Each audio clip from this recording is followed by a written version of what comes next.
প্ৰতিদিন টাইমৰ দৰ্শকসকলৰ জ্ঞাত যে যোৱা কেইবাদিনো ধৰি আমি ধাৰাবাহিকভাৱে যোৱা তিনিটা দিনত মিয়াৰ সন্দৰ্ভত কিছু কথা আলোকপাত কৰিছিলোঁ। বিশেষকৈ দুটা আমি বৌদ্ধিক আলোচনা কৰিছিলোঁ, তাৰ পূৰ্বে এটা ৰাজনৈতিক আলোচনাও কৰিছিলোঁ।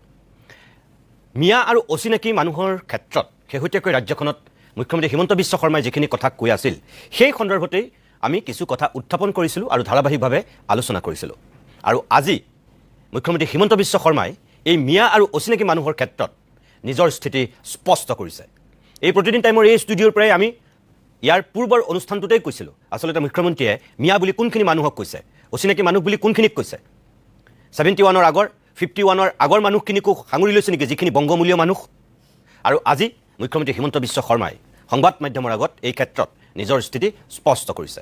আৰু আজিৰ দিনটোতেই আন দুটা অনুষ্ঠানত অংশগ্ৰহণ কৰিও মুখ্যমন্ত্ৰী হিমন্ত বিশ্ব শৰ্মাই দুটা খুব গুৰুত্বপূৰ্ণ মন্তব্য কৰিছে। যি দুটা বক্তব্য আমাৰ ৰাজ্যখনৰ কাৰণে মই ভাবোঁ যে এজন মুখ্যমন্ত্ৰী হিচাপে নহয়, যে এজন ৰাজনৈতিক নেতা আৰু অসমপ্ৰেমী ব্যক্তি হিচাপেও হিমন্ত বিশ্ব শৰ্মাৰ সেই কথাকেইটাৰ অত্যন্ত গুৰুত্ব আছে। উঠি অহা প্ৰজন্মটোৰ স্বাৰ্থত, অসমৰ সামাজিক আৰু আৰ্থসামাজিক বিকাশ আৰু উন্নতিৰ স্বাৰ্থত মুখ্যমন্ত্ৰীৰ কথাটোৰ বিশেষ তাৎপৰ্য আছে। আৰু সেইকাৰণেই মুখ্যমন্ত্ৰীৰ সেই বক্তব্যটোৰ সন্দৰ্ভতো আমি আজিৰ অভিমতত কিছু কথা পাতিম। মই প্ৰথমতেই এই বিয়া আৰু যিসকল অচিনাকি মানুহৰ ক্ষেত্ৰত মুখ্যমন্ত্ৰী হিমন্ত বিশ্ব শৰ্মাই যিটো আজি সংবাদ মাধ্যমৰ আগত বক্তব্য দিছে, আৰম্ভণিতে মই দেখুৱাই ল'ব বিচাৰোঁ, তাৰপিছত ষ্টুডিঅ'ৰ অতিথিসকলৰ কাষলৈ উভতি আহিম। চাওকচোন আপোনালোকে মুখ্যমন্ত্ৰীৰ সেই বক্তব্যটোৰ কিয়দাংশ। সকলো মিয়া মুছলমানটো অচিনাকি নহয়। 51 চনৰ আগত অহাও মিয়া মুছলমান আছে। গতিকে আমাৰ কথাটো সাম্প্ৰদায়িকতা নাই। 51 চনৰ আগত অহা মুছলমান সেইটোতো খিলঞ্জীয়াই পৰে, আছুৱেও ডিক্লেয়াৰ কৰিছে, বিপ্লৱ শৰ্মা কমিটিয়েও ডিক্লেয়াৰ কৰিছে। গতিকে আমিতো ধৰ্মৰ লগত নাই। বিপ্লৱ শৰ্মা কমিটিয়ে কি কৈছে যে 51 চনৰ আগত অহা মানুহখিনি অসমীয়া। গতিকে এইটোতো কোনো আপত্তি নাই। গতিকে যদি 71ৰ পিছত অহা মানুহ ইমান গালি গালাজ খায়ো বিজেপি জইন কৰে, আপুনি কি কৰিব? আৰু মইতো জইন কৰিব কোৱা নাই, কিন্তু আমাৰ ফোন নম্বৰ আছে, ফোন দিলেই মেম্বাৰ হৈ যায়। কিন্তু সকলো মিয়া মুছলমানটো অচিনাকি নহয়, তাতোতো বিপ্লৱ শৰ্মা কমিটিয়েতো এটা কৈ গৈছে। গতিকে মই পূৰা আইনৰ গণ্ডিৰ ভিতৰতে কওঁ, যি কওঁ আইনৰ গণ্ডিৰ বাহিৰত মই নাযাওঁ। সেয়া আছিল মুখ্যমন্ত্ৰী হিমন্ত বিশ্ব শৰ্মাৰ মিয়া আৰু অচিনাকি মানুহৰ সন্দৰ্ভত দিয়া বক্তব্যটোৰ প্ৰথমটো বক্তব্য, কিয়দাংশ। এইবাৰ শংকৰ সংঘৰ অধিৱেশনত আজি মুখ্যমন্ত্ৰী হিমন্ত বিশ্ব শৰ্মাই অংশগ্ৰহণ কৰি তাতো কেইটামান বিশেষ বক্তব্য ৰাখিছিল। আৰু যোৱা কিছুদিনত আমি এই মিয়া আৰু অচিনাকি মানুহৰ ক্ষেত্ৰত যিকেইটা অনুষ্ঠান কৰিছিলোঁ, আমি বাৰে বাৰে কৈছিলোঁ যে সংঘাত নহয়, সমন্বয়েৰে অসমখন নিৰ্মাণৰ কথা কওক মুখ্যমন্ত্ৰী হিমন্ত বিশ্ব শৰ্মাই। যদি সঁচাকৈ বাংলাদেশী আছে সেইখিনি খেদিবই লাগিব, সেইটো স্থিতি স্পষ্ট।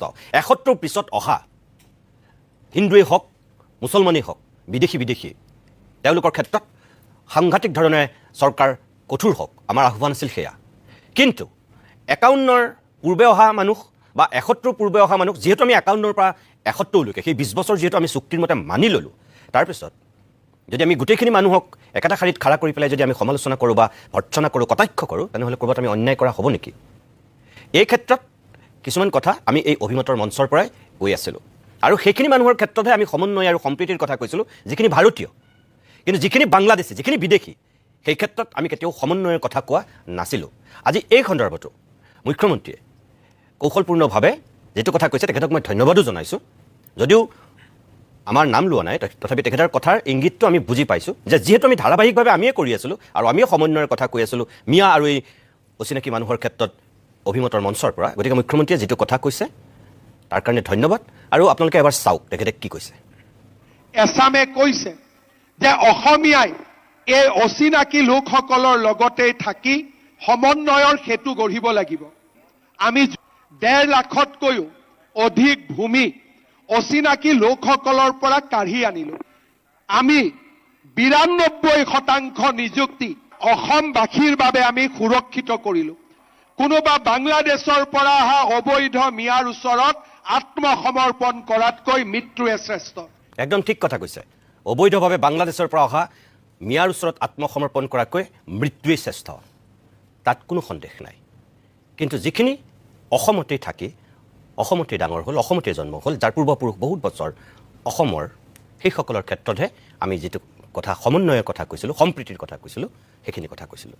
এই দুয়োটা বক্তব্যৰ পিছত আজি যিটো বিষয়ক লৈ আমি মূলতঃ এতিয়া আলোচনা কৰিব বিচাৰিছোঁ, এই অচিনাকি আৰু এই মিয়া মানুহৰ দপদপনিক লৈ যিহেতু শেহতীয়াকৈ ৰাজনীতিটো গৰম হৈছে আৰু এইখিনি মানুহক লৈ যিহেতু আতংক শংকা মানুহৰ যিবিলাক আশংকা মানুহৰ যিবিলাক মনৰ মাজত ভয় ক'ৰ পৰা ক'ত পাইছেহি এই যে কাম কৰাৰ ক্ষেত্ৰত অসমীয়া মানুহৰ যিটো অৱহেলা আৰু তাৰেই সুযোগ লৈ পেলাই একাংশ মিয়া মানুহৰ আগ্ৰাসী ৰূপত এতিয়া 12খন জিলা গ'ল তাৰপিছত এতিয়া উজনিলৈ সম্প্ৰসাৰিত হোৱাৰ কথা আমি যিটো উচ্চাৰণ কৰোঁ বা আমি শুনিবলৈ পাওঁ সেই ক্ষেত্ৰত মুখ্যমন্ত্ৰীয়ে আজি যিকেইটা কথা কৈছে আমি মুখ্যমন্ত্ৰীক সঁচাকৈ তাৰ কাৰণে ধন্যবাদ জনাইছোঁ আজি উদ্যমিতা আঁচনিৰ চেক বিতৰণ কৰি উঠি অহা প্ৰজন্মৰ মাজত মুখ্যমন্ত্ৰীয়ে যিখিনি বক্তব্য ৰাখিছিল সেই বক্তব্যখিনি কাৰোবাৰ লগত দ্বিমত থাকিব পাৰে হয়তো কিন্তু এজন সাংবাদিক হিচাপে মুখ্যমন্ত্ৰী বহুদিনৰ মূৰত মই ভাবোঁ যে তেখেতে আন্তৰিকতাৰে কিছু কথা কৈছে যিটো শলাগিবলগীয়া আৰু আমি আদৰণি জনাবলগীয়া আপোনালোক যিসকলে দেখা নাই মই মুখ্যমন্ত্ৰীৰ আজিৰ সেই ভাষণটোৰ দুটা বক্তব্য মই দেখুৱাম প্ৰথমতে অকণমান এটা বক্তব্য দেখুৱাই লওঁ তাৰপিছত আমাৰ ষ্টুডিঅ'ত যি তিনিগৰাকী খিলঞ্জীয়া উদ্যোগী অসমীয়া উদ্যোগী আজি এই মুহূৰ্তত আছে তেখেতসকলৰ কাষলৈ আহিম আৰু মই প্ৰথমতে চিনাকি কৰি দিছোঁ দেৱজিৎ গোস্বামী আছে অভিযন্তা উদ্যোগী মই দেৱজিৎ গোস্বামীক স্বাগতম জনাইছোঁ অমিতাভ বৰঠাকুৰ আছে এগৰাকী ব্যৱসায়ী উদ্যোগী মই অমিতাভ বৰঠাকুৰকো স্বাগতম জনাইছোঁ আৰু আছে সঞ্জীৱ শৰ্মা মই সঞ্জীৱ শৰ্মাকো অনুষ্ঠানলৈ স্বাগতম জনাই লৈছোঁ ইয়াৰ বাহিৰেও থাকিব ছাইদুল ইছলাম এগৰাকী লেখক বিশ্লেষক হিচাপে তেখেত থাকিব এই তিনিগৰাকী অসমীয়া খিলঞ্জীয়া উদ্যোগীৰ পৰা আমিও কিছু কথা জানিম আজি মুখ্যমন্ত্ৰীয়ে কোৱা সেই কথাখিনি এখেতসকলেও বিশ্লেষণ কৰিব যোগাত্মকভাৱে বিয়োগাত্মকভাৱে নহয় প্ৰথমে মুখ্যমন্ত্ৰীৰ বক্তব্যটো মই দেখুৱাই ল'ব বিচাৰোঁ চাওকচোন আপোনালোকে অসমীয়া ল'ৰা ছোৱালীক আজিকালি আমাৰ ল'ৰা ছোৱালীবিলাকক এটা বদনাম কৰা হৈছে যে আমি কাম নকৰোঁ ক'লে কি কয়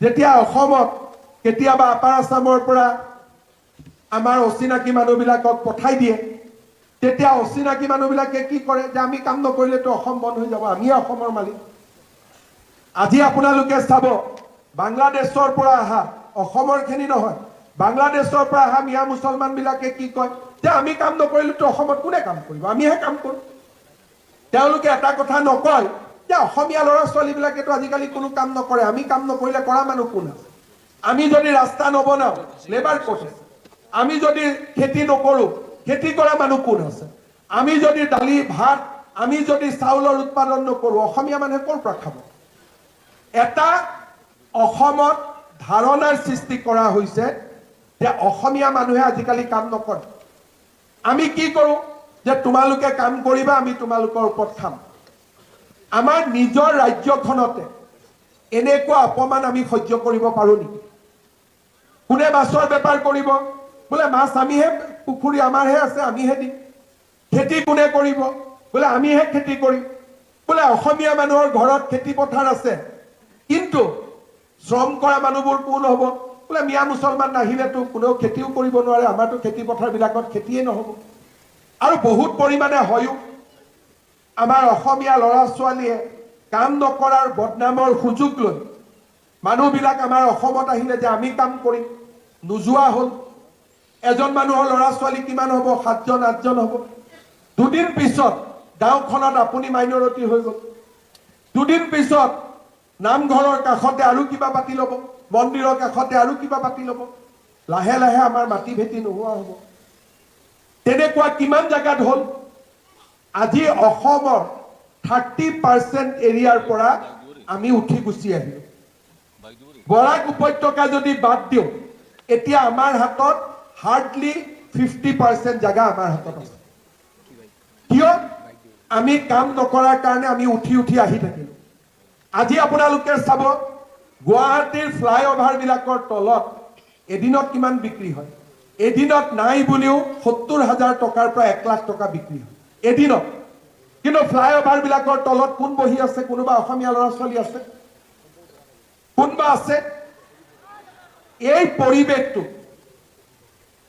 আমি বদলাব পাৰিম নে নোৱাৰিম আমি যদি বদলাব নোৱাৰোঁ এদিন এইখন অসমত আমি কোনেও থাকিব নোৱাৰিম এইখন অসমত আমি কোনেও থাকিব নোৱাৰিম আৰু আজি সেই দিনটো আহি পৰিছে এনেকৈয়ে তেখেতে আৰু বহুখিনি কথা কৈছিল মই পৰৱৰ্তী সময়ত তেখেতৰ আৰু এটা বক্তব্য আপোনালোকক মই দেখুৱাম মই প্ৰথম দেৱজিৎ গোস্বামী মই আপোনাৰ কাষলৈকে আহিছোঁ মুখ্যমন্ত্ৰীৰ এই কথাখিনিৰ এটা তাৎপৰ্য আছে গুৰুত্ব আছে কেইটামান কথাত আপত্তি আছে কিন্তু সামগ্ৰিকভাৱে তেখেতৰ কথাখিনি স্বাগতম জনাবলগীয়া, আদৰণি জনাবলগীয়া, খুব ভাল কথা কৈছে। সৰু সৰু দুই এটা কথাৰ বাহিৰে আপুনি এগৰাকী নিজে উদ্যোগী, মুখ্যমন্ত্ৰীয়ে কৈছে যে ধাৰণাৰ সৃষ্টি হৈছে, কাম নকৰাৰ বদনামৰ সুযোগ লৈ মিয়াই দখল কৰিছে এফালৰ পৰা সকলো।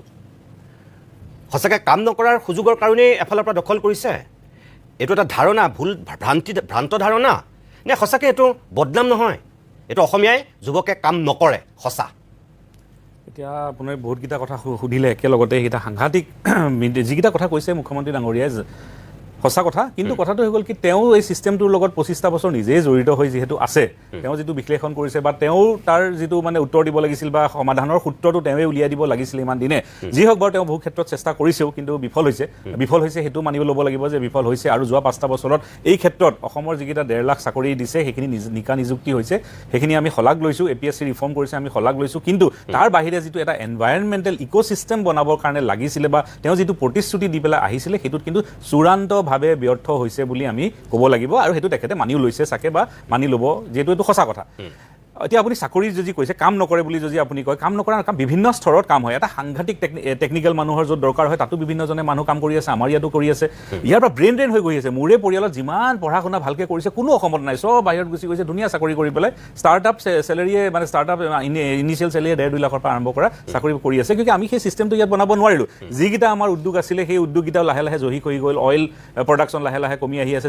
আৰু সেইবিলাক ছেক্টৰতো কি হৈ গ'ল, আমাৰ খিলঞ্জীয়ৰ এতিয়া আপুনি পাব্লিক ছেক্টৰত চাব, আপুনি বহু কিন্তু বাহিৰাগত। এতিয়া মই সেই বাহিৰাগত বুলি কৈ দিয়াৰ লগে লগে প্ৰব্লেম হৈ যায়, কিয় আমি একচুৱেলি এই ডিফাৰেঞ্চটো নকৰিছিলোঁ যে যিকোনো এজন ভাৰতীয়। কিন্তু আজি আপুনি অইলৰ পৰা ONGCৰ পৰা ৰিফাইনেৰীলৈকে আপুনি গোটেইকেইটাতে যদি চাই, যিমানকেইটা পাব্লিক ছেক্টৰ ইউনিট আছে গোটেইকেইটাতে দেখিব যিবিলাক মুৰব্বী বা যিবিলাক টেকনিকেলি ভাল পষ্টত, কিন্তু সকলো অসমৰ বিভিন্ন জেগাৰ পৰা অহা, ভাৰতৰ বিভিন্ন জেগাৰ পৰা অহা। আমাৰ কি অসমত নাই নেকি? আমাৰ অসমৰ মানুহ গৈ পেলাই যদি বিভিন্ন জেগাত ৰিফাইনেৰী বা হেড হ'ব পাৰে, অসমৰ কেইটাত নোৱাৰে নেকি? এইবিলাক ধৰণৰ ক'ব লাগিব, বিভিন্ন স্তৰত আছে। আমি সকলো যেতিয়া কাম নকৰে বুলি অসমীয়া মানুহে যেতিয়া কথাটো কয়, তেতিয়া অকল আমি সেই লেবাৰ ক্লাছটো যিখিনি দিনটো উপাৰ্জন কৰি ডেইলি হাজিৰা বেচিছত কাম কৰে, আমি সকলো সেইটোতে মনোনিৱেশ কৰোঁ। এতিয়া মিয়া বুলি কৈ দিয়াৰ লগে লগে ঠিক আছে, মই ধৰি লৈছোঁ যিখিনি মুছলমান। এতিয়া যদি কোনোবা 71ৰ পাছত ইয়াত অসমত আহিছে, সেইটো আপোনাৰ দায়িত্ব নে মোৰ দায়িত্ব নে বিয়াগুম চৰকাৰ এখনৰ, বিয়াগুম গৃহমন্ত্ৰীজনৰ দায়িত্ব? সেইটো আপুনি মোক কওকচোন। আজি 10টা, আৰু কিয় মই প্ৰতিশ্ৰুতি দিয়া নাছিলোঁ, মোৰ কাম নহয়। 2000 আগত আমি ধৰিলোঁ, কংগ্ৰেছক আমি দুখ দিলোঁ, কংগ্ৰেছক সেইকাৰণে আমি বিদায় দিলোঁ। আৰু আমি 10টা বছৰ আৰু চেণ্টাৰত আমি 15 বছৰৰ কাৰণে তেওঁলোকক ছাইডত ৰাখিছোঁ, যিহেতু তেওঁলোকে প্ৰতিশ্ৰুতি দি পেলাই বাৰ বিফল হ'ল, তেওঁলোকে নোৱাৰিলে।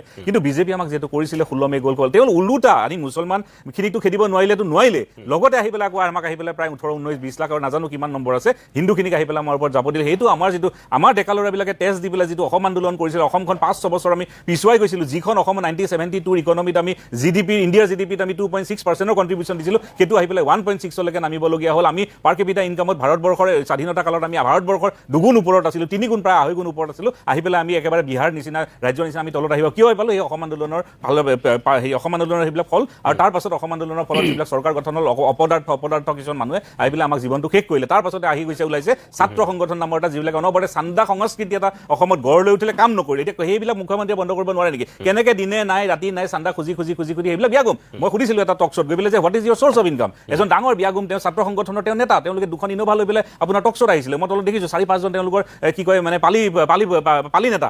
আমি আচৰিত।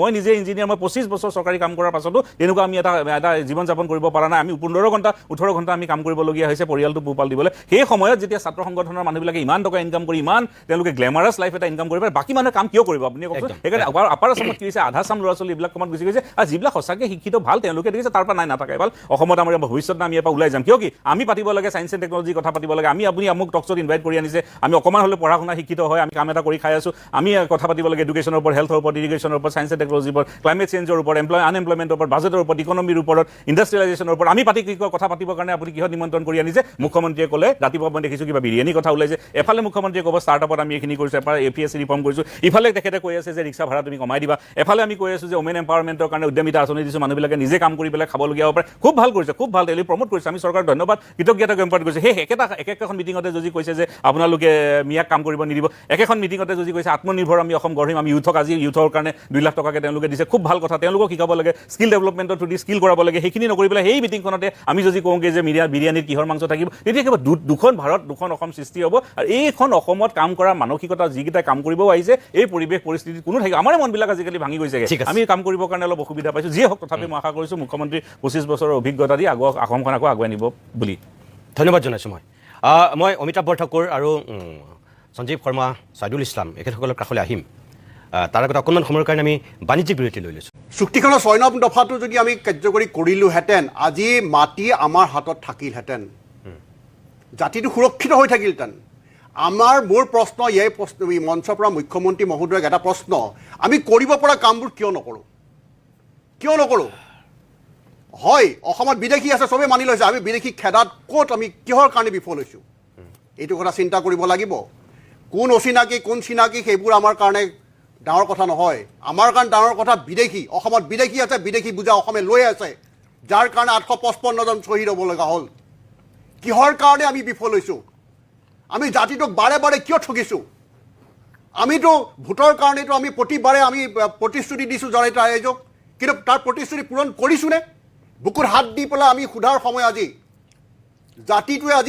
জাতিটোৱে আজি প্ৰশ্ন কৰিছে, প্ৰশ্ন কি উত্তৰ দিম? নিৰ্বাচন আহিলে আমি খালি বিভিন্ন কথা কৈ আমি মানে আৰু অধিক জাতীয়তাবাদী হৈ যাওঁ। সকলোকে কৈছোঁ, মই সকলো দল সংগঠনকে কৈছোঁ, নিৰ্বাচন আহিলে আমি জাতীয়তাবাদী হৈ যাওঁ, তাৰ পাছত নিৰ্বাচন হৈ যোৱাৰ পিছত আমি অন্তৰ্ধান হৈ যাওঁ, জাতি জহন্নামে জক লাগিলে, কোনো কথা নাই। দ্বিতীয়তে প্ৰশ্ন আপুনি কথা কৰিলে উদ্যমিতা লৈ পেলাই, অতি গুৰুত্বপূৰ্ণ বিষয়। আজিৰ দিনত মুখ্যমন্ত্ৰী ডাঙৰীয়াই চিন্তা কৰিছে, মই ধন্যবাদ জনাইছোঁ, আপুনি চিন্তা কৰাৰ প্ৰয়োজন। কিন্তু তেওঁ ধাৰণাৰ সৃষ্টি বুলি কৈছে, মোৰ মতে এইটো ধাৰণা নহয়, এইটো বদনাম নহয়, এইটো সঁচাই অসমীয়া যুৱকে কাম নকৰে দিয়কচোন। নহয় নিতুমণি শইকীয়া, মই তেনেকৈ ক'লে মই বিশ্বাস নকৰোঁ। অসমীয়া যুৱ সমাজ জাতি উঠি আহিছে, ব্যৱসায় বাণিজ্যত নামিছে, কষ্ট কৰিছে। আজি লাখ লাখ যুৱক কিয় অসমৰ বাহিৰত গুচি যাব লগা হৈছে? কাৰণ ইয়াত কৰ্ম সংস্থাপন নাই। কিহৰ কাৰণে নাই? প্ৰশ্ন নম্বৰ 1। তাৰ কাৰণটো হৈছে যিটো ছিষ্টেম তৈয়াৰ কৰা গৈছে, বৃহৎ পুঁজিপতিৰ হাতত সকলো ব্যৱসায় বাণিজ্য গুচি গৈছে। আমাৰ মানুহে ক'ত ব্যৱসায় বাণিজ্য কৰিব? আজি মই নিজে এক্সাম্পল নহয়, মই আপোনাক 1 মিনিট, আপুনি ঠিক কথা কৈছে, সেইটো শুদ্ধ। মই কোনটো কথা কৈছোঁ চাওক, শেহতীয়াকৈ শিৱসাগৰ আৰু লখিমপুৰৰ দুটা দৃশ্য আপুনিও চাগে দেখিছে, আপোনালোকে ইয়াত থকা সকলোৱে চাগে দেখিছে। মই সেই কথাটোহে ক'ব বিচাৰিছিলোঁ। লখিমপুৰত কেইজনমান যুৱকে কাম কৰি থকা এটা ঘৰ নিৰ্মাণ কৰি থকা কেইজনমান শ্ৰমিকক গৈ ৰখাই পেলাই কৈছে যে ইয়াৰ পৰা তোমালোক গুচি যোৱা। কাম কৰি থকা শ্ৰমিক দিয়ে তেওঁলোক, আৰু তেওঁলোক এই হয়তো ইছলাম ধৰ্মৰ মানুহ, 4-5 জন ডেকা ল'ৰা, আৰু তেওঁলোকে কৈছে যে ইয়াত আমাৰ ল'ৰাই কাম কৰিব, তহঁতি ইয়াত কাম কৰিব নোৱাৰা, তহঁতি যাগে। খুব ভাল কথা, যদি সঁচাকৈ আমাৰ ল'ৰাই তেনেকৈ কাম কৰিবলৈ যায়, খুব ভাল কথা। মোৰ কথাটো হ'ল এতিয়া যে এই হঠাৎ তেনেকৈ শ্ৰমিক খেদি মিয়ামুক্ত অসম বা তেনেকৈ কাম কৰি থকা কেইজনমান মানুহক দাবী ধমকি দি খেদিছে। তেওঁলোকেতো নিজে তাত হাতে কামে লগা নাই। তাত কোনে কাম কৰিব? তেওঁলোকে কৈছে আমাৰ ল'ৰাই কাম কৰিব। তাত কোনে সেই পকা মিস্ত্ৰী কামকেইটা কৰিবলৈ তাত ল'ৰা ওলাবগৈ? এইটো লখিমপুৰৰ মই এটা দৃশ্য দেখিছোঁ কাৰণে আপোনাক মই কৈছোঁ। শিৱসাগৰত কেনে লাঠি লৈ পেলাই মানুহৰ ঘৰে ঘৰে মিয়া বিচাৰিছে, মিয়া খেদা উজনিৰ পৰা মিয়া খেদা আন্দোলন আৰম্ভ কৰিছে। তেনেকৈ কি অসমৰ পৰা বিদেশী খেদিব? তেনেকৈ কি মিয়ামুক্ত হ'ব কাম কৰি থকা মানুহখিনিক খেদি? মোৰ প্ৰশ্নটো হ'ল, শিৱসাগৰলৈ কেলৈ যাব লাগে, লখিমপুৰলৈ কেলৈ যাব লাগে? যদি মিয়া খেদা আন্দোলন কৰিব লাগে, গুৱাহাটী ফ্লাইঅভাৰত কাম কৰি থকা গোটেই মিয়াসোপাক খেদি দিয়কচোন। কাৰোবাৰ যদি দম আছে মই চাওঁ। এই উত্তৰ গুৱাহাটী নিউ যিখন আমিনগাঁও ব্ৰিজ বনাই আছে, তাত গোটেইখিনি মিয়া শ্ৰমিক অঁতৰাই দিয়ক, খেদি দিয়ক। আমাৰ যে গুৱাহাটীৰ পৰা একদম ভৰলুৰ পৰা যিখন ব্ৰিজ বনি আছে, পাণবজাৰৰ পৰা একদম নুনমাটিলৈ যিখন ব্ৰিজ বনি আছে, তাৰ শ্ৰমিকবিলাক ক'ৰ? সেইবিলাক শ্ৰমিক কি আমাৰ ল'ৰাই কাম কৰিবনে নকৰে তাত? এতিয়া মই আপোনাক সেই কথাটো কৈছোঁ। নিতুমণি শইকীয়া, আপোনাৰ প্ৰশ্ন উত্তৰটো যুক্তি আছে, ঠিকে আছে। সেইটো কিন্তু মই কেতিয়াও মানি নলওঁ, এইটো ভুল হৈছে। যদি কোনোবা ভাৰতীয়, যদি তেওঁ বিদেশী হৈছে, তেওঁক বহিষ্কাৰ কৰক। কিন্তু কোনোবা যদি ভাৰতীয়ই কাম কৰিব গৈছে, তেওঁক অন্যায়ভাৱে খেদি দিয়াটো এইটো কিন্তু ভাল কথা হ'ব নোৱাৰে। দ্বিতীয়তে এটা কথা মই অনুভৱ কৰোঁ, মই ব্যক্তিগতভাৱে অনুভৱ কৰোঁ, আমাৰ শিক্ষা ব্যৱস্থাটোতে ভুল আছে। আমাৰ শিক্ষা ব্যৱস্থাটো আমাৰ মূৰত সোমাই দিয়া হৈছে, ভাল নম্বৰ পোৱা, ভাল চাকৰি কোৱা, ডাঙৰ চাকৰি কোৱা, তেতিয়াই তুমি সমাজত প্ৰতিষ্ঠিত। সেইটো এটা কথা। এইটো আমাৰ আমাৰ মানসিকতাটো সলনি কৰিব লাগিব। মই যোৱা পৰহি মই ব্যক্তিগতভাৱে এজন মানুহৰ মই ইণ্টাৰভিউ লৈছিলোঁ, মই সামাজিক মাধ্যমত। সেই মানুহজনে কি কৰে জানেনে? পানী পিঠা বনায়, পানী পিঠা। আজি 25টা বছৰ পানী পিঠা কৰি গুৱাহাটী চহৰত মাটি বাৰী কিনি তেওঁক নিজে প্ৰতিষ্ঠা কৰিলে। মোৰ প্ৰশ্নটো সেইখিনিতে আমি যদি সেই বস্তুটো চিনি ধৰিব নোৱাৰোঁ বুজি নাপাওঁ তেতিয়াহ'লে চাকৰিৰ পিছত দৌৰোতে দৌৰোতে আমি 40টা 50টা বছৰ আমি পাৰ কৰি দিব লাগিব তেনেকৈ আমাৰ জীৱনটো ধ্বংস কৰিব লাগিব এটা কথা মানিব লাগিব অসমৰ ল'ৰা ছোৱালীয়ে লাজ মান এইবিলাক কথা পাহৰি যাব লাগিব কৰ্মত আমি মনোযোগ কৰিব লাগিব কাম কৰিব লাগিব কামত কোনো লাজ নাই ডাঙৰ সৰু নাই আমি যিকোনো ব্যৱসায় বসতি লক্ষ্মী বুলি কয় তো টকা পইচা ব্যৱসায় জৰিয়তে আহিব তো আমি যদি সেই কামটোত আত্মনিয়োগ আমি মনোযোগ কৰোঁ সেই লগটোৱে আমাৰ এবছৰ 2 বছৰ 3 বছৰ পিছত সেইটো এটা আমাৰ পাৰ্মানেণ্ট ইনকামলৈ ৰূপান্তৰিত হ'ব এদিনত নহয় কিন্তু ব্যৱসায় বাণিজ্য সেই কথাটো আমি স্কুল লেভেলৰ পৰা আমি সকলো ল'ৰা ছোৱালীৰ মাজত লৈ যাব লাগিব সেই কথাটোতে গুৰুত্ব দিব লাগিব মই মুখ্যমন্ত্ৰী ডাঙৰীয়াক এই কথাটোৰ পৰা এটা বাৰ্তা দিব বিচাৰিছোঁ আপুনি স্কুল লেভেলৰ পৰা সেই ল'ৰা ছোৱালীবিলাকক তেওঁলোকৰ মানসিকতাটো সলনি কৰাৰ আৰম্ভ কৰক আৰু তেতিয়াহে আমি অসমখন প্ৰকৃত অৰ্থত এখন ব্যৱসায়ী ৰাজ্যলৈ সলনি কৰিব পাৰিম দ্বিতীয়তে মোৰ এটা প্ৰশ্ন মোৰ এটা অনুৰোধ অসমৰ মুখ্যমন্ত্ৰী ডাঙৰীয়া থাকিলে এতিয়া বৰ্তমান যি পৰিস্থিতি হৈছে যে আপোনালোকে কামবিলাক আমাৰ অসমীয়া মানুহে নোপোৱা হৈছে সেই কামবিলাক দিয়াৰ ব্যৱস্থা কৰক কাৰণ চৰকাৰী ছাপ্লাই চৰকাৰী ঠিকাত বহুত অসমীয়া ল'ৰা নিয়োজিত হৈ আছিলে আজিৰ যুগত আজি বৰ্তমান সময়ত কাৰোৰে হাতত কাম বন নোহোৱা হৈ গৈছে কাৰণ আপোনালোকে ডাঙৰ পেকেজ কৰি পেলালে ডাঙৰ পেকেজত আমাৰ অসমীয়া মানুহে সাধাৰণতে মই চবৰে 2-এজনৰ কথা বাদ দি পেলাই সাধাৰণতে আমাৰ নিচিনা মানুহে কোটি টকাৰ কাম কৰিব আমি নোৱাৰোঁ আগতে যেনে সৰু কাম চবকে বিলাই দিয়া গৈছিল সেই ব্যৱস্থাটো আকৌ কৰক আৰু এটা বস্তু আপোনালোকে অতি কঠিন কৰি পেলাইছে জেম জৰিয়তে জেমটো যিটো ইণ্ট্ৰডিউচ কৰিছে এইটো এটা অতি কঠিন বস্তু সেইটো এটা ময়ে নিজে আজি টিকি থাকিব পৰা নাই জেমত তাত নিয়মবিলাক ইমান কঠিন তাত আমি টিকিব নোৱাৰোঁ সেই দিল্লী বম্বে বেংগলোৰ সেই বনিয়াসকল আহি পেলাই আমাৰ কামবিলাক লৈ গৈছে আমাৰ ভাতৰ থালৰ পৰা ভাত কাঢ়ি পেলাই খাই পেলাইছে আমি চকুৰ আগত চকু মেলি থাকিব লগা হৈছে এইটো আমাৰ কাৰণে দুৰ্ভাগ্য মুখ্যমন্ত্ৰী ডাঙৰীয়াক মই ইয়াৰ পৰা অনুৰোধ কৰিছোঁ আপুনি এই কামবোৰ সৰলীকৰণ কৰক আমাৰ যুৱকসকলক কাম দিয়াৰ ব্যৱস্থা কৰক ইয়াতো বহুত ল'ৰা ছোৱালী যুৱকসকল সংস্থাপিত হ'ব পাৰিব আজি ল'ৰা ছোৱালীবিলাক বিমুখ হৈ পৰিছে দ্বিতীয়তে অনলাইনেতো আমাক মাৰিছে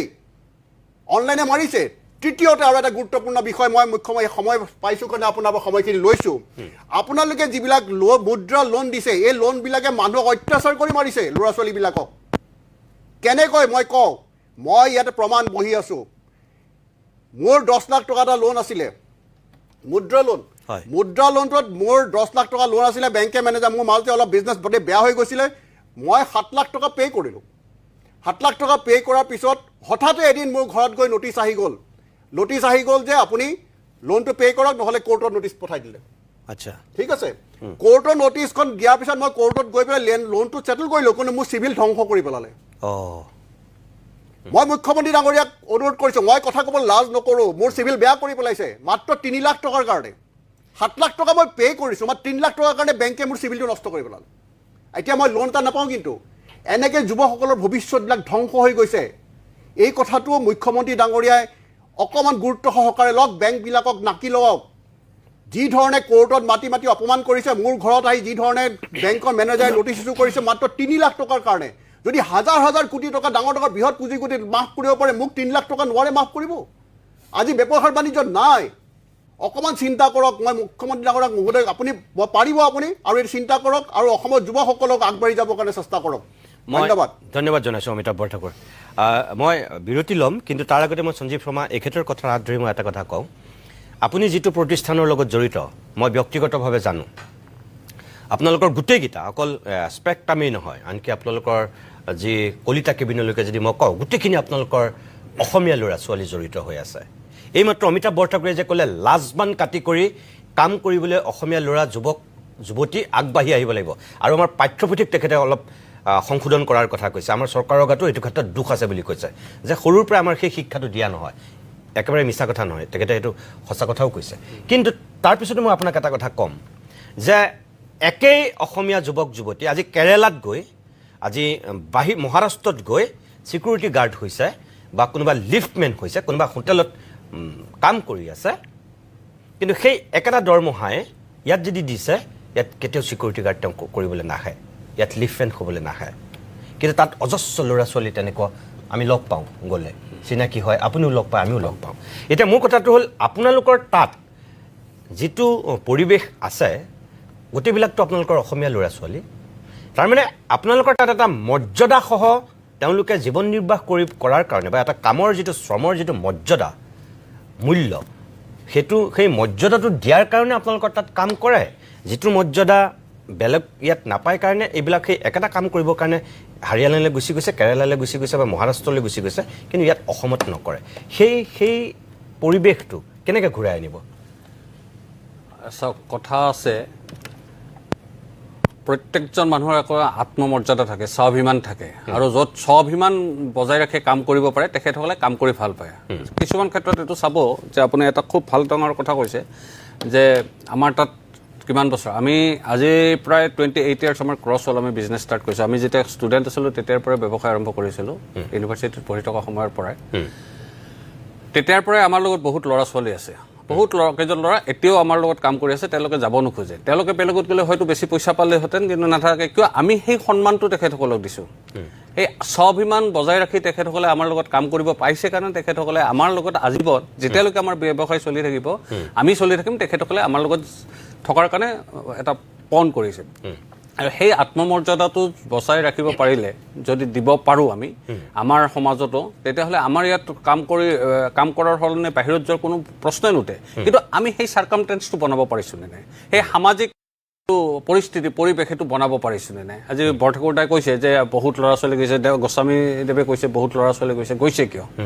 আমাৰ ইয়াত পৰিৱেশটো নোহোৱা হৈছে। এতিয়া ব্যৱসায়, আমি 28 বছৰ ব্যৱসায় কৰি আজি যিটো চিটুৱেশ্যনত আহিছোঁ, ইমান বেছি টাফ হৈ গৈছে, ইমান বেছি হৈছে, কাৰণ ব্যৱসায়বোৰ পুঁজিপতিৰ ফালে গুচি গৈছে। এতিয়া চাওক, আপোনাৰ ৰিলায়েন্স, কিছুমান কথা আহিছে যে আমাৰ অসমত মানে এটা পৰিৱেশ সৃষ্টি কৰিব লাগে, কৰ্মসংস্থান গঢ় দিব লাগে, ছেমি কণ্ডাক্টৰ আহিছে, আমাৰ চৰকাৰে ব্যৱস্থা কৰিছে, এইটো খুব ভাল, সুন্দৰ পৰিৱেশ।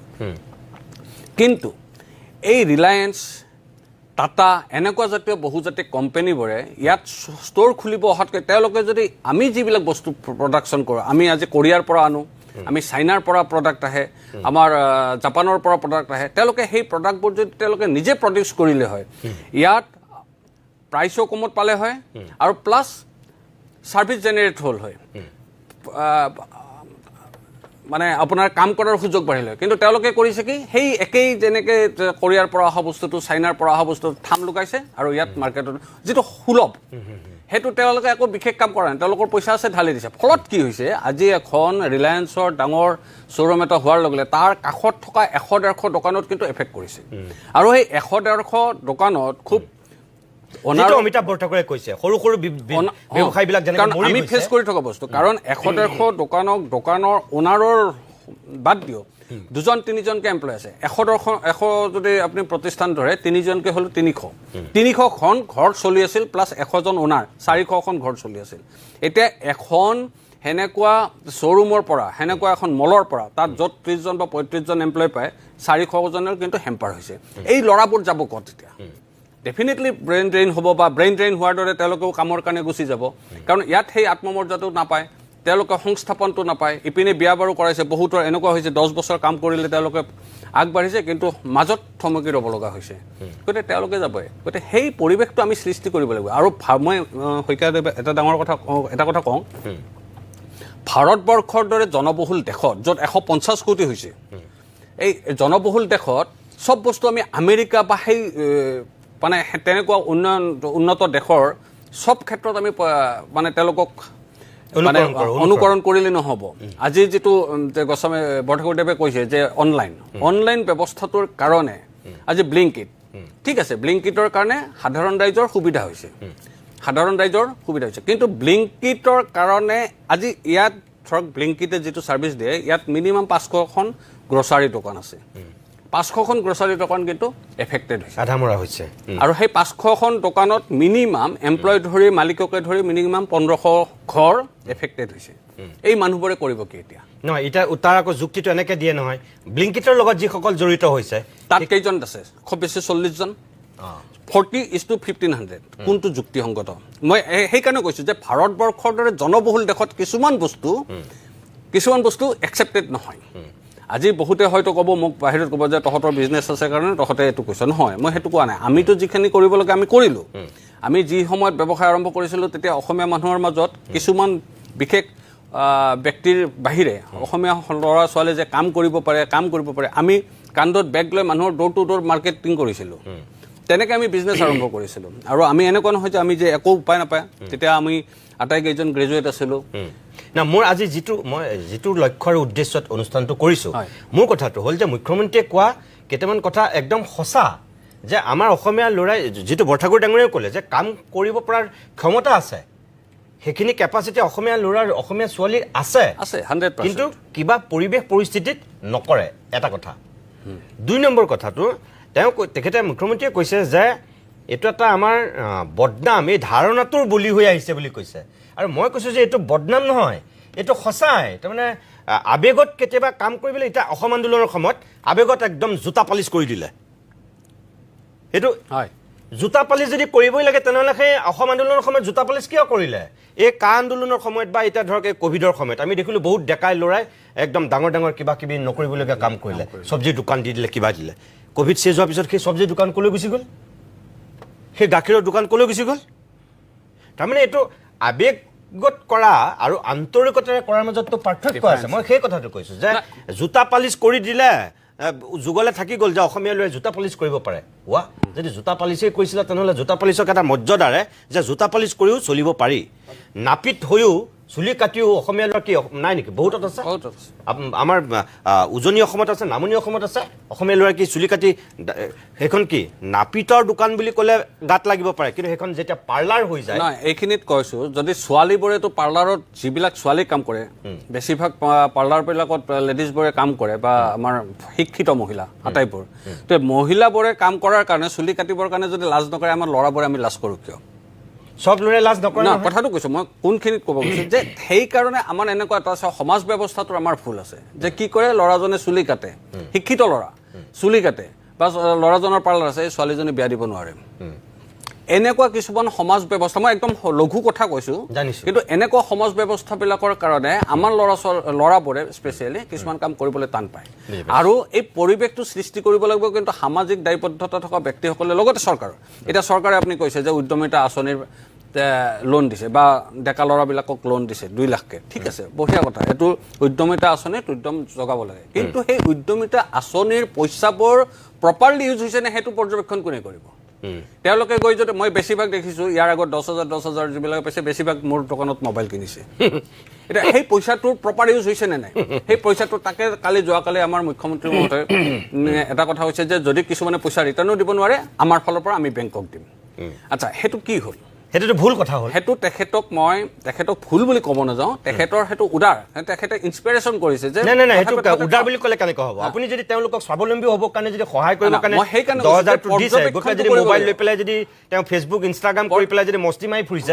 তেওঁ কি ডেভেলপ কৰিব তেনেহ'লে নিজৰ পইচাখিনি প্ৰপাৰ ইউজ হৈছে নে পৰ্যবেক্ষণ কৰিব তেওঁ যে পইচাটো ঘূৰাই দিব সেইটো কি চৰকাৰৰ পইচাহে বিজেপি অফিচৰ পৰা দিলে ভাল কথা আমি ঠিক কথা কৈছে মই অকণমান বিৰতি ল'ম হয় মই আকৌ আহিম অকণমান সময়ৰ কাৰণে বাণিজ্যিক বিৰতি ল'ম তাৰপিছত এই পৰৱৰ্তী অংশলৈ উভতি আহিম কিছু সময় বাণিজ্যিক বিৰতিৰ পিছত আমি উভতি আহিছোঁ আজিৰ অভিমতৰ শেষ অংশলৈ ছাইদুল মুখ্যমন্ত্ৰীৰ বক্তব্যখিনি বিৰতিৰ পূৰ্বে যিহেতু দেখিছিলে বহুদিনৰ মূৰত মুখ্যমন্ত্ৰীৰ কিছু ভাল কথাক লৈ আমি আলোচনা কৰিছোঁ এইখিনি প্ৰশংসা কৰিবলগীয়া শলাগিবলগীয়া আৰু ৰাজ্যখনৰ কাৰণে অত্যন্ত জৰুৰী গুৰুত্বপূৰ্ণ কথা কিন্তু চাওক বিষয়টো অত্যন্ত গুৰুত্বপূৰ্ণ বিষয় আৰু তেখেতে যিখিনি কথা কৈছে কথাখিনি অসমৰ জাতীয় অৰ্থনীতিৰ লগত জড়িত বিষয় আৰু মই ভাবোঁ যে হিমন্ত বিশ্ব শৰ্মাৰ এটা কোৱালিটি চবে মানিব লাগিব অসমত নেৰেটিভ চলোৱাৰ কেপাচিটি তেওঁৰ আছে নেৰেটিভ ডিছৰাপ কৰাৰ কেপাচিটি তেওঁৰ আছে কাৰণ এই বিষয়টো আজি 1 বছৰ আগৰ পৰা বিৰোধীয়ে যদি চৰকাৰখনক ব্যতিব্যস্ত কৰি তুলিব পাৰিলেহেঁতেন এই বিষয়টো লৈ পেলাই এই নিবনুৱা সমস্যা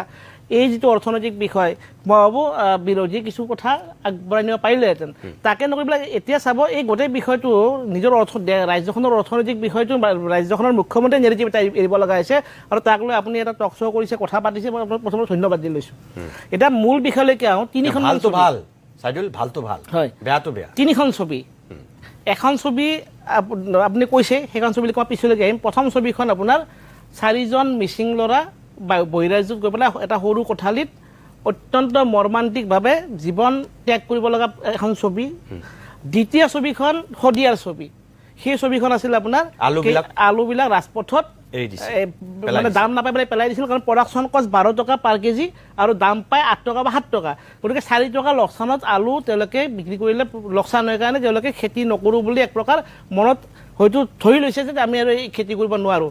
আৰু এই গোটেই দুখন ছবিৰ পিছত আৰু এখন ছবি আমি সততে দেখোঁ যে উজনি অসমত কিছুমান মানুহ মিয়া বুলি যাক কওঁ আমি, তেওঁলোকে কাম কৰিবলৈ যায়, তেওঁলোকে ইটাৰ ভেটাৰ পৰা আৰম্ভ কৰি বিভিন্ন শ্ৰম কৰে। বিশেষকৈ আপোনাৰ চাব শালি ধান কটাৰ সময়ত তেওঁলোকে তাত গৈ গোটেই কামখিনি কৰি থৈ গুচি আহে। এতিয়া তাৰ লগত মই এটা যিটো উজনি অসমলৈকে প্ৰব্ৰজনৰ বিষয়টো এতিয়া ওলাইছে, ইণ্টাৰ ষ্টেট নহয় ইণ্টাৰ ডিষ্ট্ৰিক্ট প্ৰব্ৰজনৰ কথা যিটো এটা ৰাজনৈতিক ইছ্যু হ'বলৈ লৈছে, মই এটা নিজ চকুৰে দেখি অহা কথা এটা কওঁ। সেইটো হৈছে মই যোৱা 3-4 মাহমান আগত আপোনাৰ এটা চিন্তামণিগড়লৈকে গৈছিলোঁ।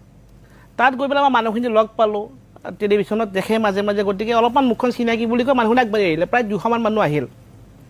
তাত গৈ সুধিলোঁ যে ইয়াতে যে পূৰ্ববংগীয় মূলৰ মানুহ বা আমাৰ ভাষাত যিটো মিয়া অচিনাকি এতিয়া চলি আছে, সেই মানুহখিনি যে ইয়াত আহি পেলাই গড়টো বেদখল কৰা বুলি কৈছে, এই কথাটোৰ মূল কথাটো কি মই জানিব বিচাৰিছিলোঁ। তেতিয়া তেওঁলোকে ক'লে যে হয়, ইয়াতে 30-35 ঘৰ বা 25-30 ঘৰমান মানুহ ইয়াতে আহি পেলাই থিতাপি লৈছে, তেওঁলোকৰ বংশানুক্ৰমিকভাৱে 35 ঘৰ মানুহ হৈছে, এতিয়া 4-5 ঘৰ মানুহৰ পৰা বাঢ়ি পেলাই তেওঁলোকে ইয়াতে আহিছিল ধান খেতি কৰিবলৈ। এটা সময়ত ইয়াত খেতি বাতি কৰিবলৈ আহিছিল আৰু সেই খেতি বাতি কৰা সূত্ৰে তাত তেওঁলোকে এটা সময়ত থাকি গ'ল। এই যিটো কথা বতৰা, একেবাৰে মই অমূলক বুলি নকওঁ যে কাম কৰিবলৈ গৈ তাত কিছুমান মানুহ ৰৈ গৈছে, তাত কিছুমান মানুহে একে বৈবাহিক সম্পৰ্ক স্থাপন কৰিছে। এই গোটেই বিষয়টো ৰাজনৈতিক বিষয় হ'লেও সামাজিক প্ৰেক্ষাপট এটা আছে, এই কথাটো মই অস্বীকাৰ নকৰোঁ। এতিয়া এই যিখন কথা মই ক'লোঁ তাৰ লগত কেইটামান মই তথ্য দিব খুজিছোঁ। এটা তথ্য হৈছে GSDPৰ ফালৰ পৰা অসমৰ স্থান তলৰ পৰা 7 নম্বৰ, 2 নম্বৰ বহনক্ষম উন্নয়নৰ ক্ষেত্ৰত অসমৰ স্থান তলৰ পৰা 29 নম্বৰ, মূল্য বৃদ্ধিৰ হাৰ ৰোধৰ ক্ষেত্ৰত অসমৰ স্থান 8 নম্বৰ। প্ৰথম 10খনত এইটোত আহিছে, মই এইটো ধন্যবাদ দিছোঁ। ঋণ লোৱা ৰাজ্যৰ ক্ষেত্ৰত যিখন তালিকা, সেই তালিকাত অসমৰ স্থান 15 নম্বৰ। দৰিদ্ৰতা কমাৰ ক্ষেত্ৰত কিন্তু অসমৰ স্থানটো চতুৰ্থ। এইটো এটা ভাল লগা খবৰ, ভালখিনি ভাল বুলি আপুনি যেনেকৈ কৈছে, মই তথ্য যিখিনি ভাল কৈছে ভাল বুলি কৈছোঁ। এতিয়া আহক, কৃষি উৎপাদনত ভাৰত এইবাৰ প্ৰথম হৈছে বিশ্বৰ ভিতৰত। আৰু তাৰ লগত জড়িত আটাইতকৈ গুৰুত্বপূৰ্ণ কথাটো হৈছে আমাৰ চুবুৰীয়া যিখন পশ্চিমবংগ ভাৰতৰ ভিতৰত প্ৰথম ধান উৎপাদনত। কিন্তু অসমত এই গোটেই 10টা বছৰত খেতি কৰা ভূমিৰ সংখ্যা কমিছে, পৰিমাণ কমিছে। 19,65,000 বিঘা মাটি কৃষিভূমি অসমত পতিত হৈ গৈছে বা চন পৰি গৈছে। এই তথ্যকেইটা মই দি পেলাই এটা কথা আৰু লগতে কৈ দিব খুজিছোঁ যে ভাৰতৰ মুঠ ক্ষুদ্ৰ চাহ খেতিয়ক, তাৰে 52% চাহ খেতিয়ক অসমৰ। আৰু তেওঁলোকে সততে দেখিব আপুনি মাজে মাজে কেঁচা বাজাৰ মূল্য নাপাই পেলাই ৰাজপথলৈ এই প্ৰতিবাদ কৰে। এই গোটেই যিটো ব্যৱস্থা, এই ব্যৱস্থাটোৰ মাজত আৰু এটা তথ্য দিলোঁ আপোনাক, সেইটো হৈছে কেন্দ্ৰীয় বিত্ত মন্ত্ৰালয়ে কৈছে যে অসমত বছৰি 25ৰ পৰা 50 লাখ উপাৰ্জন কৰা মানুহ আছে, প্ৰায় 9,133 গৰাকী। তাৰমানে অসমত আমি যাক ধনী বুলি কওঁ, মধ্যবিত্ততকৈ অকণমান বেছি ভালকৈ গাড়ী এখন লৈ চলিব পাৰে, তেনেকুৱা মানুহৰ সংখ্যা মাত্ৰ 9,133 গৰাকী। এনেকুৱা এখন ৰাজ্যৰ যিটো অৰ্থনৈতিক অৱস্থা, এই অৱস্থাটোৰ মাজত অসমৰ পৰা আটাইতকৈ গুৰুত্বপূৰ্ণ কথাটো হৈছে, যেতিয়া আমি ক'ভিড হৈছিল সেই সময়ত কিন্তু ট্ৰেইন যেতিয়া মুকলি কৰি দিছিল, লাখ লাখ অসমৰ যুৱকে অসমলৈকে ঘূৰি আহিব লগা হৈছিল। মানে গোটেই অসমৰ যিটো ৰিমিটেঞ্চ ইকনমি, এই ইকনমিৰ দ্বাৰা অসমত কৰ্মসংস্থাপন সৃষ্টি হোৱা নাই, যাৰ কাৰণে অসমীয়া যুৱকে আঁতৰলৈকে গুচি যাব লগা হৈছে। 1 নম্বৰ কথা। 2 নম্বৰ কথা, হয় কিছুমানে ক'ব পাৰে যে অসমীয়া মানুহে কিয় দৈহিক পৰিশ্ৰম নকৰে, কৰে, কিন্তু অসমীয়া সমাজখনত দৈহিক পৰিশ্ৰমৰ যিটো পৰিভাষা, সেই পৰিভাষাটো অত্যন্ত গুৰুত্বপূৰ্ণ। আপুনি চুলি কটা কথা কৈছে, মুকালমুৱা মোৰ গাঁও, মুকালমুৱাত এজন যুৱক মইনুল হক, অসমীয়া খিলঞ্জীয়া গঢ়িয়া যুৱক, 1999 চনত যেতিয়া মুকালমুৱাত প্ৰথম চুলি কাটিছিল, সেই সময়ত তাৰ কাৰণে এটা বিৰাট প্ৰত্যাহ্বান আছিল। আজি সি 100মান ল'ৰা তেওঁ আপোনাৰ প্ৰশিক্ষণ দি পেলাই প্ৰশিক্ষণপ্ৰাপ্ত কৰি গোটেই এটা নতুন এটা ইকনমি সৃষ্টি কৰিছে। মই ক'ব খোজা কথাটো হ'ল, অসমত কৰ্মৰ যিটো মৰ্যাদা, সেই মৰ্যাদাটো সামাজিকভাৱে কিছু সময়ত কিন্তু উচ্চ নিচ হয়। মানুহজনে কি কৰে তাক লৈ পেলাই সামাজিক একেবাৰে বৈবাহিক কথালৈকে আপুনি চাব, মিছা কথা কৈ লাভ নাই। অসমৰ আমি এনেকুৱাকৈ বিচাৰোঁ যে মোৰ কাষৰ ঘৰৰ ল'ৰাজন বিষ্ণু ৰাভা হওক, প্ৰয়োজনত কোনোবাই পৰেশ বৰুৱা হয়তো বিচাৰিব পাৰে, কিন্তু নিজৰ ল'ৰাজন ভালকৈ খাওক, ভালকৈ চলক, ভালকৈ পিন্ধক, ভালকৈ উৰক। খেতি কৰি পেলাই খাবৰ কাৰণে আমি সদায় ভাষণ মাৰি ফুৰোঁ, কিন্তু খেতি কৰি পেলাই খোৱাৰ যিটো ব্যৱস্থা, এই ব্যৱস্থাটো সঁচাকৈ এতিয়াও ছাষ্টেইনেবল হৈ আছে নে নাই, এইটো এটা অত্যন্ত গুৰুত্বপূৰ্ণ প্ৰশ্ন। গতিকে এই গোটেই অৰ্থনৈতিক ব্যৱস্থাটোৰ মাজত আমাৰ অসমৰ পৰা প্ৰায় হয়তো 10ৰ পৰা 11 লাখ যুৱক অসমত কাম নাপাই পেলাই হওক, অসমত তেওঁলোকে বিচৰা সন্মানজনক কাম নাপাই পেলাই হওক, তেওঁলোকে অসমৰ বাহিৰলৈ গুচি গৈছে। তাৰ বিপৰীতে দৈহিক শ্ৰম কৰা কিছুমান মিয়া মানুহ উজনিলৈ গৈছে। তাৰ মাজত এইটোকে ক'ব বিচাৰোঁ বাক্য বহু উজনি অসমত কিন্তু তোমৰা গেলে কি আসিবেন এই যে প্ৰতিমা পাণ্ডে গীত গোৱা যিটো ভাষা দেশী ভাষা সেই দেশী ভাষা বা যিটো আপোনাৰ পশ্চিম অসমৰ যিটো ভাষা সেই ভাষাটো লৈ পেলাই কিন্তু বহুতে নাজানি পেলাই তেওঁলোকক খিলঞ্জীয়া নহয় বুলি মিয়া বুলি একাকাৰ কৰি পেলাই উভতাই পঠায় এই গোটেই সামাজিক পৰিৱেশটোৰ মাজত মুখ্যমন্ত্ৰীয়ে যিকেইটা কথা কৈছে গুৰুত্বপূৰ্ণ কিন্তু এই কথা কিন্তু তেওঁৰ কাৰণে নিজে এলাৰ্মিং বুলি মই দেৱজিৎ মই চাইদুলৰ কথা হাত ধৰি মই এটা কথা কৈছোঁ যে উজনি অসমত যে শ্ৰমিকবিলাক গৈছে মুখ্যমন্ত্ৰীয়ে এতিয়া কৈছে যে 5 বছৰত চেহেৰা সলনি হৈছে বুলি কৈছে অসমৰ পৰিৱেশ কিন্তু একেজন মুখ্যমন্ত্ৰীয়ে কৈছে যে 5 বছৰত গৈ পেলাই দুলীয়াজান ডিগবৈ তিনিচুকীয়া পালাগে মিয়া শ্ৰমিক তেখেতে নিজে কৈছে এইটো কথা যে তালৈ যাবলৈ দিয়া নহ'ব তেওঁ বক্তব্য মতো সেইটো এতিয়া কথা হ'ল যে তাত যে গৈছে কেনেকৈ গৈছে অসমীয়া ল'ৰাই যদি সেইবিলাক কাম কৰিলেহেঁতেন তেওঁলোক গ'লহেঁতেন নেকি তেওঁলোকে শ্ৰম কৰিছে সেইটোৱে য'ত চাওক য'ত কাম ওলাইছে কামখিনি শেষ কৰিব লাগিব তাত আপোনাৰ দুলীয়াজানত আমাৰ খিলঞ্জীয়া জেগা যদিও তাত আপোনাৰ 40,000 প্ৰায় বিহাৰী মানুহ আছে সেইটো আপুনি চাব লাগিব ক'ৰ পৰা আহিছে বিহাৰীটো তাত তাৰ আমাৰ বিহাৰী জেগা নহয় তিনিচুকীয়া ডিষ্ট্ৰিক্ট ডিব্ৰুগড় জানে মোৰ কথাটো হৈ গ'ল কি সেইবিলাক আলোচনা আমাৰ একচুৱেলি বিষয় হ'ব নালাগে আমি 150 কোটি মানুহ পৃথিৱীৰ ভিতৰতে মানে য়ং পপুলেশ্যন আমাৰ সকলোতকৈ বেছি 65% আমাৰ য়ং পপুলেশ্যন এই আমি ৱৰ্ক ফ'ৰ্চটো লৈ পেলাই ভাৰতখন আমি আগবঢ়াব লাগে আৰু মই ধৰক এইবিলাক ডিছকাশ্যনৰ উপৰি মই আজি ক'ব যে আমাৰ মুখ্যমন্ত্ৰী ডাঙৰীয়াৰ যিটো আজি 25 বছৰে আমি তেওঁক একেবাৰে ওচৰৰ পৰা মানে পাইছোঁ তেখেতৰ যিখিনি ষ্ট্ৰেংথ আছে তেখেতৰ যিখিনি মানে বুদ্ধি কওক আপুনি কষ্ট কৰিব পৰা ক্ষমতা আৰু তেখেতে যিটো মানে যিখিনি কৰিব পাৰে মই টেকনিকেল মিটিংবিলাকতো তেওঁক দেখিছোঁ তেওঁ যিমান জানে তেওঁ যেতিয়া ডিক্টেশ্যন দিয়ে PS-ক আপুনি ভাবিব নোৱাৰে এজন IAS-ৰ ওপৰত তেওঁ মানে ইংৰাজীৰ ওপৰত কথা কৈ পেলাই একদম একেদিনে চেণ্টাৰৰ পৰা কামটো কৰি লৈ আহে যেতিয়া আপোনাৰ এনেকুৱা ধৰণৰ হৈছে এই কথাটো হৈ গ'ল কি মোৰ তেওঁ সেই ক্ষমতাটো আছে অসমৰ চাওক আমাৰ 4.5 মিলিয়ন মেট্ৰিক টন আমি খাৰুৱা তেল যোৱা বছৰত দিছোঁ আৰু নিৰবিচ্ছিন্নভাৱে যোৱা 70টা বছৰ আমি সেই তেলখিনি ভাৰতবৰ্ষক দি আছোঁ চাহৰ আপুনি জানে যে 52% আমি ভাৰতবৰ্ষৰ চাহ উৎপাদন দি আছোঁ আৰু গ্ৰীণ টি ক্ষেত্ৰত গোটেই পৃথিৱীয়ে লৈছে যে অসমৰ গ্ৰীণ টি সকলোতকৈ ভাল যিটো 2 লাখ 2.5 লাখ টকালৈকে আপোনাৰ তাতকৈও চাগে বেছি হ'ব কিলো যায় এতিয়া কথাটো হৈ গ'ল কি আমাৰ কয়লা আপুনি জানেই কয়লাৰ পৰা আৰম্ভ কৰি গেছৰ পৰা আৰম্ভ কৰি পেলাই চাহপাতৰ পৰা আৰম্ভ কৰি বনজ সম্পদ মেডিচিনেল গোটেইখিনি আমি ভাবিব নোৱাৰাকৈ আছে চিলি এতিয়া কথাটো হৈ গ'ল কি অসমখনত নিব পাৰা এতিয়া আপোনাৰ যেতিয়া ইণ্ডিয়া US ট্ৰিটি হৈছে আপোনাৰ ইউৰোপিয়ান ট্ৰিটি হৈছে ইফালে আমাৰ এক্ট লিষ্ট আছে মই সেইকাৰণে ভাবোঁ দে মোৰ এটা ধাৰণা মই এই প্লেটফৰ্মটো পাইছোঁ কাৰণে কৈছোঁ মুখ্যমন্ত্ৰী ডাঙৰীয়া দিল্লীৰ ওপৰত বৰ বেছি নিৰ্ভৰশীল নহয় মানে ৰাষ্ট্ৰীয় দলৰ ওপৰত বৰ বেছি নিৰ্ভৰশীল নহয় তেওঁ যিমানখিনি এই অভিজ্ঞতা একমোডেট কৰিলে আহিছে চাওক আপুনি যদি চাই যিবিলাক আপোনাৰ আমাৰ DMK আজি উত্তৰ তামিলনাডু চেণ্ট্ৰেল গভৰ্ণমেণ্ট নোহোৱাকৈ আজি 10 ছেকেণ্ড মই বিচাৰোঁ যে মুখ্যমন্ত্ৰী ডাঙৰীয়া এই ক্ষেত্ৰত অসমক লৈ পেলাই তেওঁ আগবাঢ়িব লাগে অমিতাভ বৰঠাকুৰ একদম শেষ বক্তব্য নিতুমণি শইকীয়া মুখ্যমন্ত্ৰী ডাঙৰীয়া আৰু এটা কথা ক'লে সেইটো হৈছে পদপথৰ ব্যৱসায়ীসকলৰ ওপৰত এটা গুৰুত্বপূৰ্ণ কথা কৈছে মই তেখেতক ধন্যবাদ জনাইছোঁ তেখেতে কথাটো উত্থাপন কৰাৰ কাৰণে কাৰণ মই অকল গুৱাহাটীৰ কথাই কওঁ গুৱাহাটীত 35 বা 40,000 পদপথ ব্যৱসায়ী আছে তাৰ অধিকাংশই কিন্তু খিলঞ্জীয়া কিন্তু মই এখেতক এটা কথা মই জনাব বিচাৰিছোঁ অনুগ্ৰহ কৰি তেখেতসকলৰ যি এভেকশ্যন কৰি থকা হৈছে এই তাৰ ফলত তেওঁলোকৰ জীৱিকাৰ প্ৰতি মানে এটা ডাঙৰ সমস্যা আহি পৰিছে ঋণাত্মক প্ৰভাৱ পৰিছে তেওঁলোকক লোনো দিয়া গৈছে কিন্তু নেক্সট ডে তেওঁলোকক এভেকশ্যন কৰি দিয়া হয় কিন্তু মই এটা কথা অনুৰোধ কৰিব বিচাৰোঁ মুখ্যমন্ত্ৰী ডাঙৰীয়াক তেওঁলোকৰ যিখিনি ভেণ্ডিং জ'ন আছে ভেণ্ডিং জ'নখিনি তেওঁলোকক অতি সোনকালে দিয়া ব্যৱস্থা কৰক আৰু তাতে যাতে আমাৰ খিলঞ্জীয়া যুৱকসকলে সহজভাৱে ব্যৱসায় বাণিজ্য কৰি নিজৰ ঘৰখন চলাব পাৰে দেশৰ অৰ্থনীতি উন্নতি কৰিব পাৰে তাৰ কাৰণে তেওঁলোকে তেওঁ মানে ব্যৱস্থা কৰক দ্বিতীয়তে আৰু এটা কথা কওঁ এই যে মহানগৰত থকা খিলঞ্জীয়া মানুহখিনিক এটা আই কাৰ্ড দিয়া ব্যৱস্থা কৰক আই কাৰ্ড থাকি নহ'লে ডেইলি নতুন মানুহ আহি পেলাই আমাৰ ইয়াৰ পৰাপক্ষত ব্যৱসায় বাণিজ্য কৰিছে যিটো আমাৰ গুৱাহাটীবাসীৰ কাৰণে এটা সুৰক্ষাৰ ক্ষেত্ৰতো এটা প্ৰত্যাহ্বান আহি পৰিছে এইটো কথা নিশ্চয়কৈ লক্ষ্য কৰিব লগা বিষয় ধন্যবাদ জনাইছোঁ সঞ্জীৱ শৰ্মা একদম শেষ মানে এই GBটো বিষয়ত আমি আলোচনা কৰি আছোঁ এইটো অকল গুৱাহাটী কেন্দ্ৰিক বা আমাৰ সেনেকুৱা বিষয় কেন্দ্ৰিক হ'লে নহ'ব আমাৰ প্ৰথম টনকিয়াল হ'ব লাগিব গ্ৰাম্য অৰ্থনীতি আমাৰ যেনেকৈ অসমৰ পৰা বহিৰাষ্ট্ৰলৈ গৈছে ঠিক তেনেকৈ গাঁৱৰ পৰা চহৰলৈ আহিছে ফলত চহৰত এটা অভাৰ পপুলেশ্যন হৈছে যাৰ ফলত বিভিন্ন ঘটনা ঘটি থাকে গতিকে গ্ৰাম্য অৰ্থনীতি যেতিয়ালৈকে আমি টনকিয়াল কৰিব নোৱাৰোঁ গাঁৱৰ ল'ৰা ছোৱালী কাৰণ 75% এতিয়াও গাঁওবাসী আমি গতিকে সেই মানুহবোৰক যেতিয়ালৈকে আমি উজ্জীৱিত কৰিব নোৱাৰোঁ কৰ্মসংস্থাপনৰ কাৰণে নিজৰ কৰ্ম সংস্কৃতিৰ কাৰণে তেতিয়া কিন্তু এইবোৰ আলোচনা নিৰৰ্থক বুলি মই আপোনালোক আটাইকেইজনকে ধন্যবাদ জনাইছোঁ মোৰ সময় যিহেতু শেষ হৈ গৈছে শেষত মই এটা কথাই ক'ম যে মুখ্যমন্ত্ৰীৰ মুখত বহুদিনৰ মূৰত কেইটামান আজি ভাল কথা আমি শুনিছিলোঁ যিহেতু যোগাত্মক কথা ধনাত্মক কথা কোনো ঋণাত্মক নহয় বিয়োগাত্মক কথা নহয় উঠি অহা প্ৰজন্মটোক লৈ কৈছে কিছু আশাবাদ দেখুৱাইছে উঠি অহা সপোনবিলাকক লৈ কৈছে নতুন এখন অসমৰ স্বপ্ন দেখুৱাইছে আৰু তেখেতে কৈছে যে শ্লোগানেৰে এটা জাতি জীয়াই নাথাকে আৰু কৈছে পথাৰ আমাৰ বজাৰো আমাৰ এই যে উদ্যমিতা আঁচনিত ধন বিতৰণ কৰিছে তাৰ টকাটোৰ সদব্যৱহাৰ কৰক মুখ্যমন্ত্ৰীৰ আন্তৰিকতাক সকলোৱে সন্মান জনাওক আৰু মুখ্যমন্ত্ৰীৰ প্ৰতি আহ্বান যে টকাটোৰ সদব্যৱহাৰ হৈছেনে নাই সেয়াও আপোনাৰ চৰকাৰী বিষয়াই নজৰত ৰাখক অকল টকা দিলেই নহ'ব ক'ত খৰচ কৰিছে উঠি অহা প্ৰজন্মটোৱে বাইক কিনি সেই টকা উৰাই দিছে নে মোবাইল কিনি ফেচবুক ইনষ্টাগ্ৰাম কৰি পইচা বৰবাদ কৰিছে সেইটো অলপ মন কৰিব লাগিব অভিভাৱকসকলৰ প্ৰতিও সেইটোৱেই দায়িত্ব শেষত এই যে তেখেতে কৈছে জোকৰ মুখত চূণ দিয়াৰ কথা সকলোতে প্ৰত্যাহ্বান আছে প্ৰত্যাহ্বান গ্ৰহণ কৰি ৰাজ্যখনক আগুৱাই নিবৰ কাৰণেতো হিমন্ত বিশ্ব শৰ্মাক অসমৰ ৰাইজে মুখ্যমন্ত্ৰী পাতিছে তেখেতৰ ভালটো ভাল বেয়াটো বেয়া আজি ভাল কথাখিনিক লৈ আমি অভিমত কৰিলোঁ বাকী বিচাৰ আপোনালোকে কৰিব আজিৰ অনুষ্ঠান ইমানতে সামৰিছোঁ